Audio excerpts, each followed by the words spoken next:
Doutor Cétel, é um prazer tê-lo conosco. Boa tarde, Luísa. Boa tarde a você e aos ouvintes. É sempre um prazer estar com vocês também. Vamos então começar explicando o que é a epilepsia, porque ainda tem muito mito em relação à doença, inclusive essa crença de que pode pegar, que você não pode pegar na baba da pessoa. Então vamos começar do começo, explicando o que é epilepsia. Perfeito. Bom, o nosso cérebro, as células do nosso cérebro, elas comunicam-se entre elas através de impulsos elétricos. Só que de uma forma correta, uma forma organizada.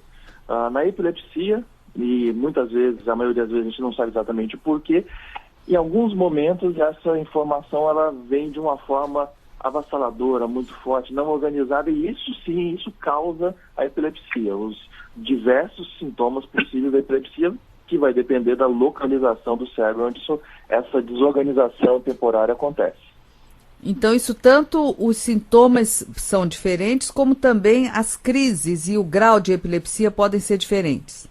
Exatamente. Existem crises que a gente chama generalizadas, que acometem o cérebro como um todo, e crises parciais, onde essa desorganização acomete apenas pequenos pedaços do cérebro.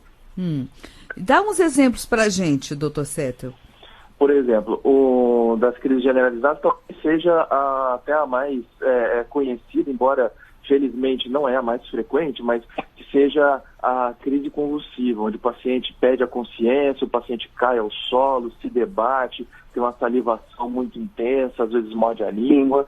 Essa é a que chama a atenção de muita gente. E isso é uma manifestação de crise generalizada, porque aí o cérebro ele é acometido como um todo e é por isso que o paciente perde a consciência. Naquele momento ele não sabe o que está acontecendo, não adianta conversar com ele. Mas existem, como eu falei, existem as crises parciais. E aí nós temos uma divisão entre as parciais simples e as complexas. O que é isso? Por exemplo, se acomete um pequeno pedaço do cérebro, digamos, a parte responsável pela movimentação do braço direito. E aí o que vai acontecer? Esse braço ele vai ter movimentação, o paciente não consegue controlar essa movimentação, porém ele está acordado. Você vai conversar com ele, ele vai responder para você, ele sabe o que está acontecendo, apenas por alguns segundos ele não consegue controlar o braço, depois ele volta ao normal. E isso é uma parcial simples. A parcial complexa, além de uma manifestação como essa, por exemplo, ele teria algum grau de comprometimento da consciência. Ele não chega a perder a consciência, porém, às vezes ele fica um pouco confuso, às vezes ele fica lentificado. Se você conversa com ele, ele às vezes até responde, mas com certa dificuldade, às vezes não sabe onde está. Isso também por alguns segundos ou minutos, depois volta ao normal. Mas ele não chega a perder completamente a consciência. Eu acredito que essas crises parciais sejam mais difíceis de serem identificadas como epilepsia, né? Sem dúvida alguma, principalmente para o público leigo é mais difícil. Mas elas são as mais frequentes, as parciais simples e complexas, elas são as mais frequentes, mas elas são mais difíceis realmente de quem não conhece identificar. Agora, eu estou vendo aqui que tem uns sintomas que até quem está perto da pessoa não percebe muito. É tipo o mal-estar na boca do estômago, né?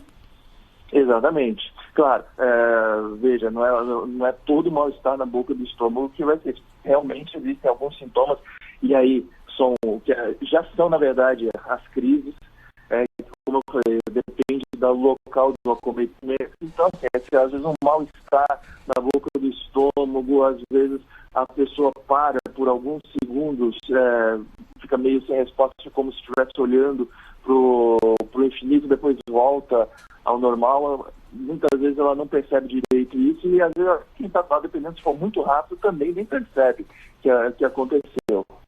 E a pessoa já volta, não é? Certo. Bom, então esses são alguns dos sintomas, né, das amostras de crises de quem tem epilepsia. Agora, a epilepsia, a pessoa já nasce com ela ou ela pode ser desenvolvida ao longo da vida?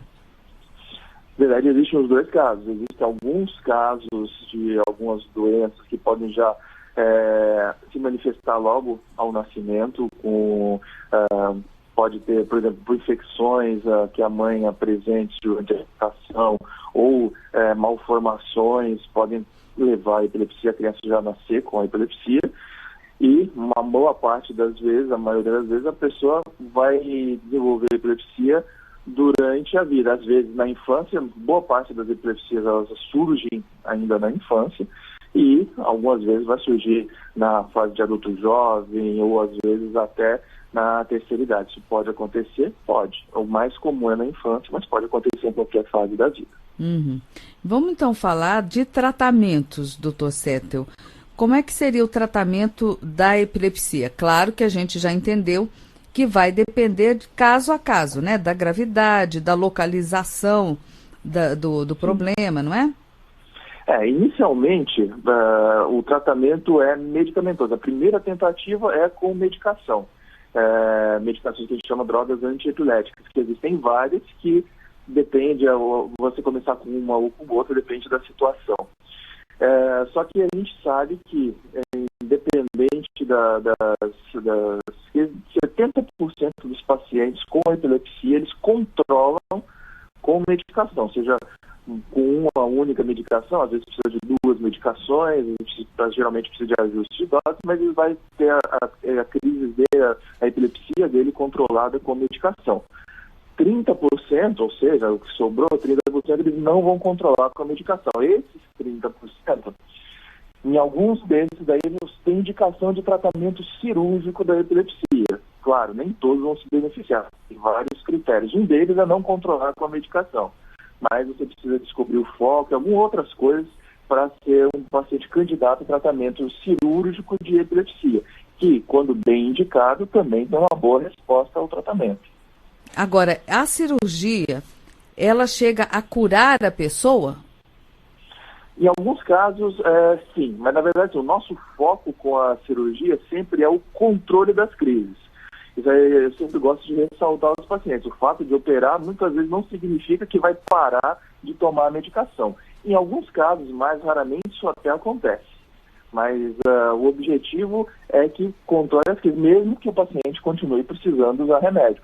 O que a maioria das vezes acontece é que nesses pacientes, geralmente, eles já usam uma quantidade muito alta de medicação. Então, depois da cirurgia, muitas vezes a gente, embora não consiga tirar todo o remédio, a gente consegue diminuir a dosagem da medicação, o que ajuda também na qualidade de vida do paciente. Uhum. E o paciente, então, que tem epilepsia, doutor Settel, ele seguindo a risco o tratamento, controlando as crises, ele consegue levar uma vida normal? Sem dúvida alguma.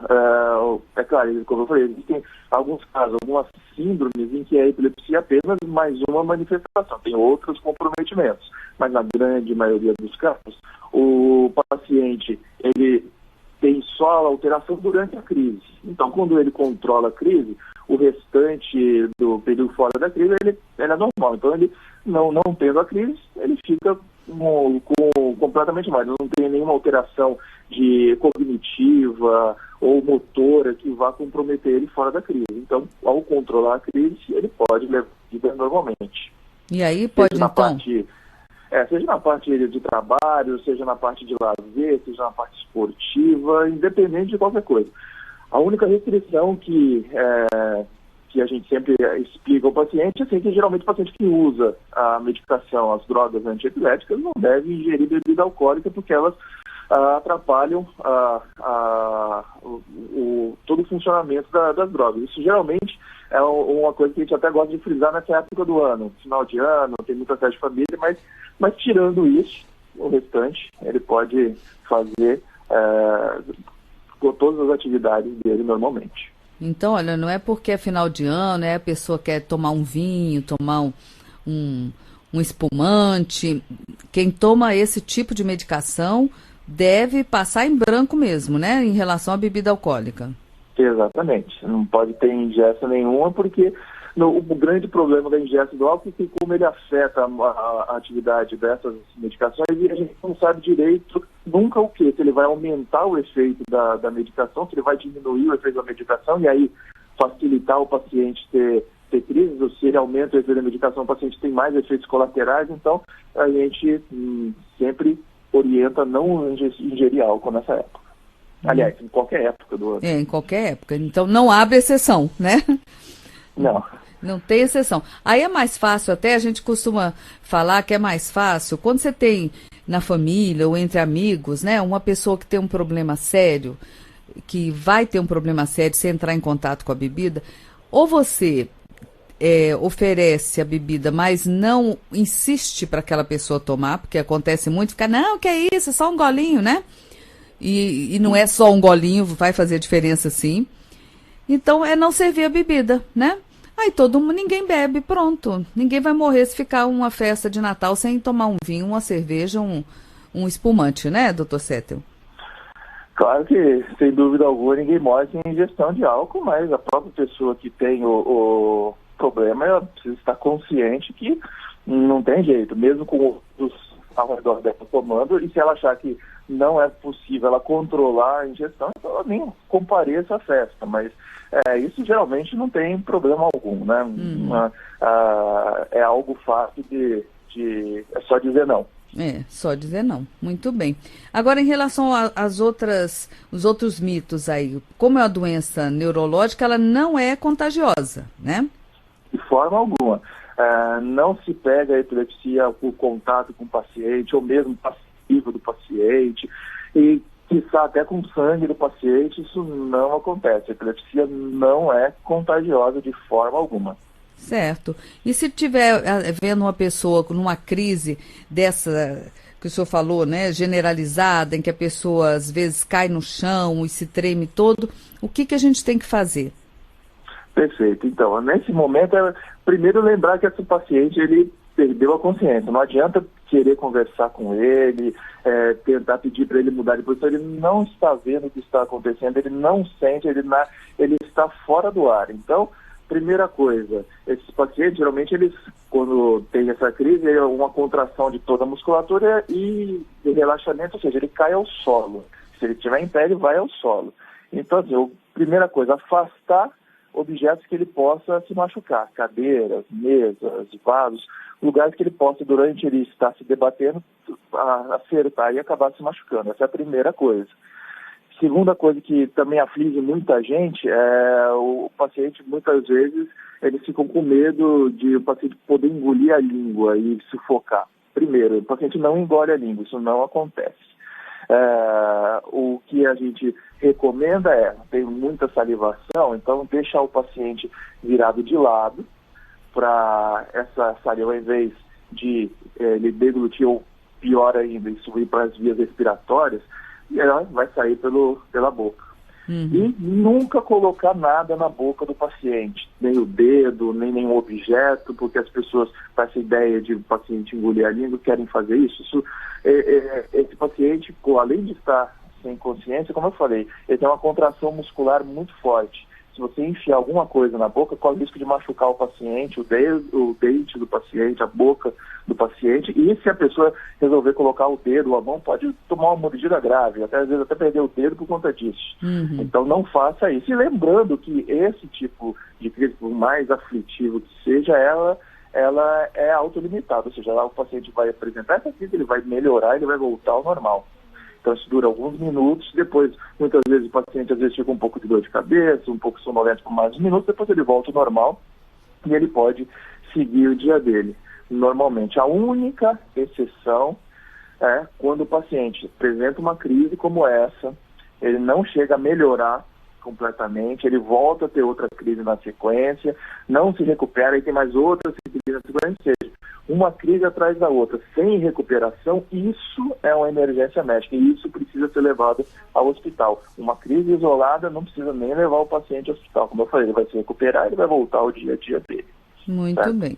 E lembrando então que é essencial que quem tem epilepsia não fuja do consultório do médico, né?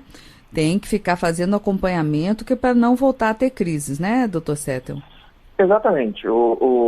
Mesmo nos pacientes que eles estão controlados com a medicação, primeiro porque ele não vai conseguir comprar a medicação sem uma receita médica. Esse tipo de medicação não tem jeito. Você não consegue comprar, nem mesmo pegar se for SUS, você não consegue pegar sem receita médica, não tem jeito. Ou seja, precisa voltar periodicamente ao médico porque a gente precisa ver como é que o paciente está, se ele continua com controle, se eventualmente a gente precisa ajustar a dose ou trocar a medicação, isso é importante. E muitas vezes o paciente começa com a medicação, anos depois ele precisa trocar a medicação. Então, né, pelo fato dele estar controlado no momento que ele não precisa procurar o médico. É claro, quando ele está controlado, esses retornos são mais afastados. Quando ele não está, são mais próximos, mas precisa ter o controle médico. Uhum. Muito bem. Eu vou agradecer então ao Dr. Luiz Daniel Settel, que é neurocirurgião, especialista em epilepsia, e desejar que o senhor continue ajudando muita gente com o seu trabalho. O Dr. Settel é uma referência no tratamento de epilepsias e tumores cerebrais. Ele é membro do grupo de tumores do Departamento de